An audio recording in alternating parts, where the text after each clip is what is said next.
गुजरात के गिर सोमनाथ की कोडीनगर नगर पालिका में अध्यक्ष और उपाध्यक्ष पद के चुनाव संपन्न हुए। कोडीनार नगर पालिका को गिर सोमनाथ जिले की संवेदनशील नगर पालिका माना जाता है।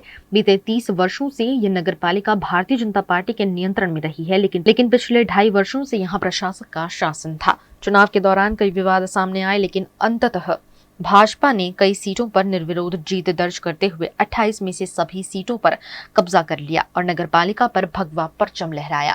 અત્યારે કોડીના નગરપાલિકાનો જે વિકાસ થઈ રહ્યો સૌથી પહેલાં દિનુભાઈ સોલંકીએ જે કર્યો છે વિકાસના કામ, કારણ કે એને પણ આમાં પોતે પર્સનલ જે અમારી સાથે રહી અમારા વડીલ તરીકે જે અમને માર્ગદર્શન આપે છે કે કોડીના સિટીને કઈ રીતે બનાવવું છે ને કઈ રીતે કામ કરવું છે, એને નીચે અમે દિનુભાઈ સોલંકીને માર્ગદર્શનથી ઉપર પણ વધારે કામ કરે, કારણ કે અમને એ અમારા માર્ગદર્શક છે, અમારા વડીલ છે ને કોડીન માટે એને જે કર્યું છે અત્યાર સુધીમાં એવા કોઈ નેતાઓએ નથી કર્યું, કારણ કે એને માર્ગદર્શનને લીધે જ અમે આગળ વધ્યા છે ને એની નીચે જ અમે કામ કરશું। પ્રમુખ અને ઉપપ્રમુખ માટે એક એક ફોર્મ રજૂ થતા પ્રમુખ શ્રી તરીકે આબિદા ખાતુન એહસાન હૈદર નકવી અને ઉપપ્રમુખ શ્રી તરીકે પ્રતાપભાઈ હમીરભાઈ સોલંકીને બિનહરીફ ચૂંટાયેલા જાહેર કરેલ છે।